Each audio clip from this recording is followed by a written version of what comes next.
Sir जय Hind. Major general राजन Kochhar sir, जय हिंद। बहुत बहुत शुक्रिया समय देने के लिए। Thank you sir. जय हिंद राजेश जी, धन्यवाद थैंक यू आपको। सर, आपने समय दिया। Thank you sir. हाँ। मुझे मौका मिला पहली बार कि मैं एक साथ कम से कम 15 से 20 अग्निवीरों के साथ बातचीत करूं, और वो भी सर्विंग वाले।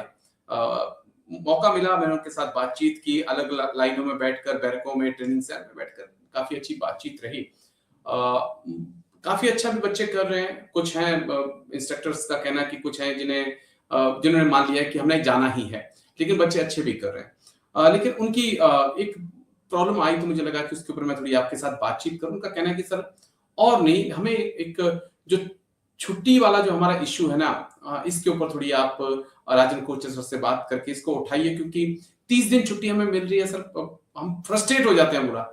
सामने वाला बोला 90 दिन छुट्टी जा रहा है, वो काम वही कर रहा है, हम भी वही कर रहे हैं। Same quarter guard, same MT, same gun shed, हमें वही काम करना है। बोला वो 90 दिन छुट्टी जा रहे हैं, हम बोला 30 दिन छुट्टी मिल रही है। कम से कम 50, 55, 60 दिन तो सरकार हमारी करे। हम और कुछ नहीं सरकार से बहुत ज्यादा मांग रहे हैं, क्योंकि बहुत पूरा लंबा वक्त जो होता है वो यूनिट में ही हो जाता है। रहते रहते तो फ्रस्ट्रेशन बढ़ती जाती है।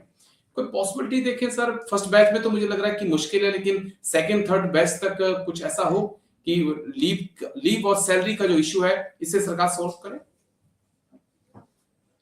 देखिए राजेश जी, हमने आपके प्रोग्राम में, बिल्कुल चैनल पे हमने काफी प्रोग्राम्स किए हैं अग्निवीर पे, और ये मुद्दा भी हमने एक टाइम पे, आपको याद है, कुछ महीने पहले हमने उठाया था, और एक चीफ की स्टेटमेंट आई थी उस टाइम पे। चीफ ने स्टेटमेंट दी थी कि हमने इस पॉइंट को नोट कर लिया है, और हम इस कोशिश करेंगे कि इनकी जो छुट्टी है वो 30 दिन से 60 दिन तक बढ़ाएंगे।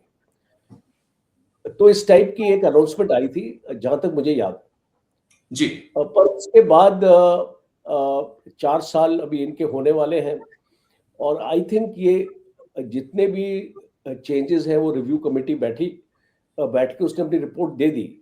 इसको रिपोर्ट आज गवर्नमेंट की टेबल पर है, गवर्नमेंट ने, और मुझे पूरी उम्मीद है, तो ये एक क्लासिफाइड है, किसी को जानकारी नहीं है उस रिपोर्ट के अंदर क्या है जी। बट मेरा अंदाजा ये है कि उसमें छुट्टी का भी एक क्लॉज है कि इनकी छुट्टी को 60 दिन के लिए बढ़ाया जाए, और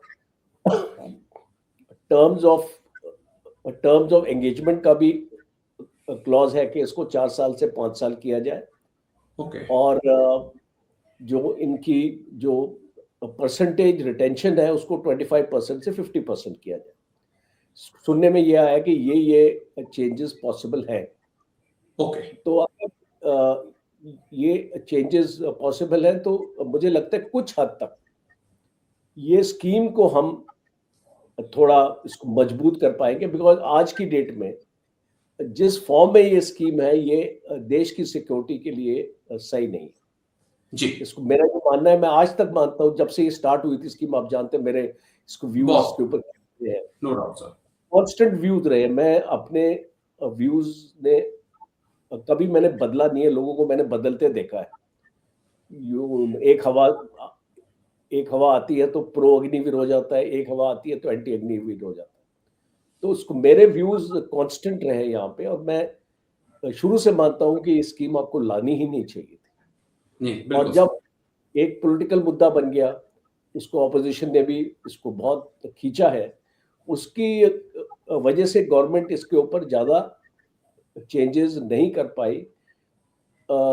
एक इम्प्रेशन देने के लिए ऑपोजिशन को, लोगों के, हम ऑपोजिशन के प्रेशर में आके कर रहे हैं। तो मुझे ये लगता है कि ये जो 4 साल का वक्त हो गया है, ये अभी एक राइट टाइम है ये सारे चेंजेस या जो रिकमेंडेशन गवर्नमेंट के पास गई है उनको एक्सेप्ट करने के लिए। जी। एक जनरल नरावने की किताब भी इस पे कंट्रोवर्शियल हो गई थी।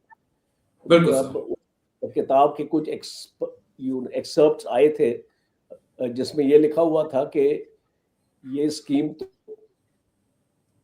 फौज को चाहिए नहीं थी, और स्पेशली नेवी और एयरफोर्स ने तो कभी भी मांग नहीं करी थी। जनरल रावत का आइडिया था ये स्कीम को आगे लेके आने के लिए, और आपको याद होगा उस टाइम पे एक वर्ड इस्तेमाल हो रहा था, टूर ऑफ ड्यूटी।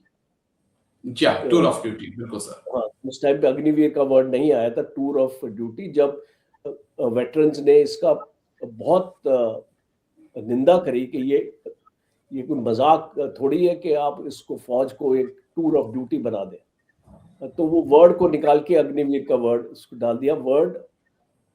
वर्ड ही बदला, जी, स्कीम नहीं। स्कीम नहीं बदली। तो इसमें मैं अनफॉर्चुनेट, एक बीच में आपको टोक रहा हूँ, लेकिन एक बड़ी इंटरेस्टिंग एक अलग पॉइंट ऑफ व्यू जो मेरी जो एनसीओज थे और जो जेसीओज थे उनके साथ भी बातचीत हुई। मैंने उनको बैठाया, उनके साथ भी फीडबैक किया, तो उन्होंने कहा सर कि अब हमने इनको सिखाया, बोला 2-3 साल से हम इनको सिखा रहे हैं, अब ये चले जाएंगे। फिर बोला एक नया बैच आएगा, फिर हमें उसको सिखाना पड़ेगा, फिर अगला आएगा, फिर हमें सिखाना पड़ेगा।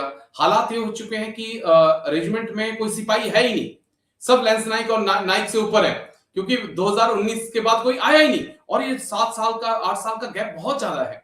बोला हमारा तो पूरा रैंक स्ट्रक्चर ही खराब हो गया है। ये अगर आते हैं परमानेंट होकर तो ये पहले साल में ही लेंस नाइक, नाइक और हवलदार तक पहुंच जाएंगे, इन्हें पता क्या होगा।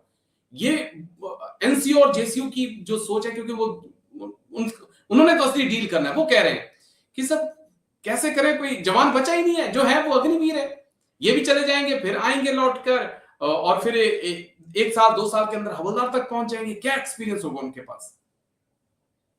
अब आप देख लीजिए कि जब एक टॉप डाउन आपकी अप्रोच आती है, जो भी स्कीम्स सक्सेसफुल होती है, मेरा एक्सपीरियंस है, अगर आप इसको स्टडी भी कर लीजिए, हिस्टोरिकली भी कर लीजिए, जी, इसको बॉटम्स अप अप्रोच से स्कीमें आपकी बदली जाती है। मींस रियलाइजेशन नीचे से आती है कि भाई कुछ सही नहीं है फौज में और इसमें बदलाव की जरूरत है, ऊपर से नीचे नहीं आती है। yeah.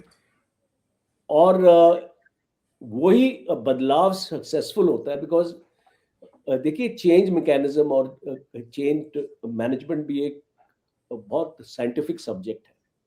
इसको मैनेजमेंट में पढ़ाया जाता है, हर एक कॉरपोरेट इसमें को स्टडी करता है। चेंज लाने से पहले आपको उस चेंज को सक्सेसफुल बनाना कैसे बनाओगे आप।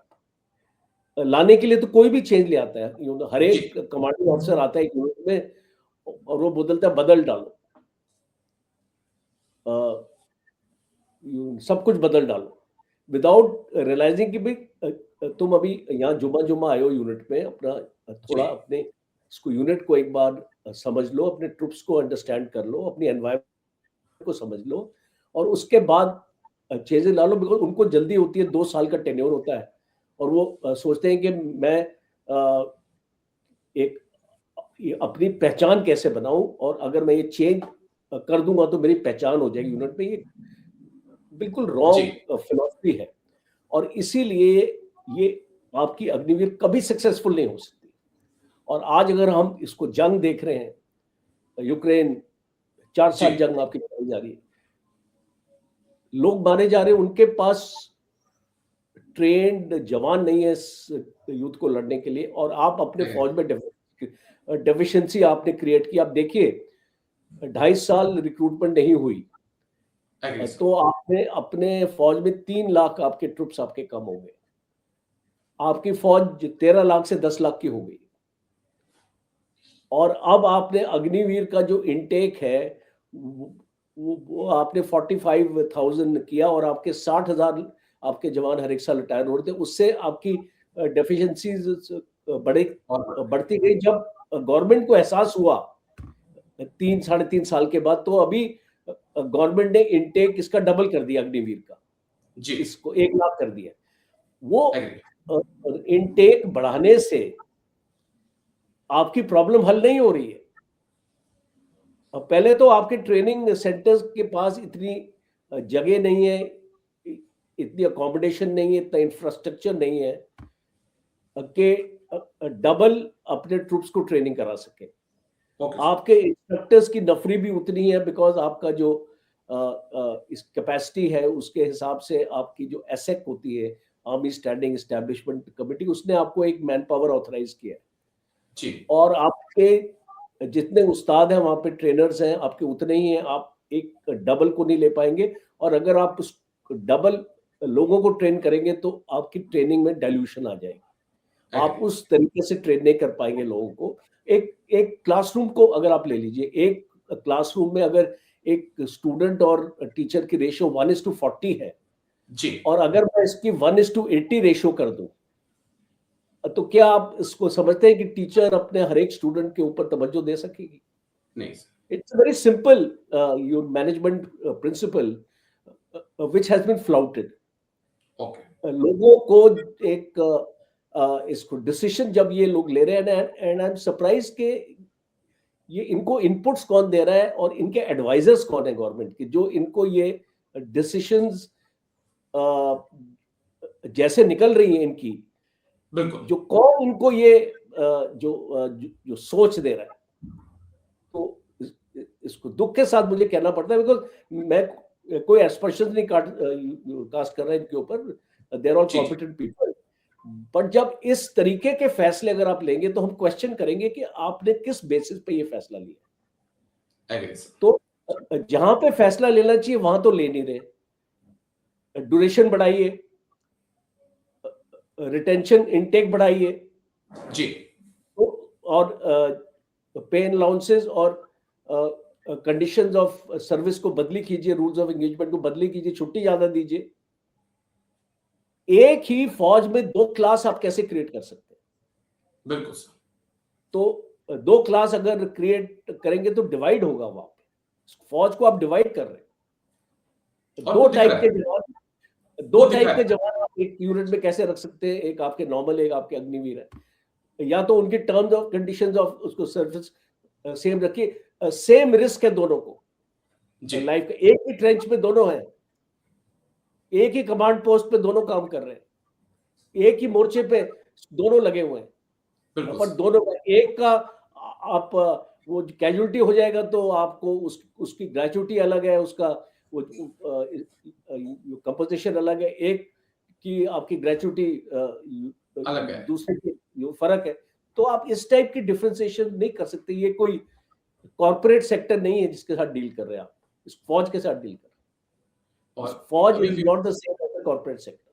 जी सर, अभी भी वक्त है, उम्मीद करें कि सरकार शायद समझे इन चीजों को, क्योंकि ग्राउंड ग्राउंड जीरो से जो चीजें आई है ना, मैं आज बोर रख रहा था क्योंकि मुझे बड़े लंबे वक्त के बाद मौका मिला कि मैं बस उनके साथ आधा एक घंटा बैठूं, बातचीत करूं, तो बहुत कुछ पता चला। लेकिन थैंक यू सर, बहुत बहुत शुक्रिया major general Rajan Kolchar sir, thank you. जय हिंद sir, take care, thank you sir, thank you Rajesh ji, जय हिंद। आपने समय दिया, थैंक यू सर।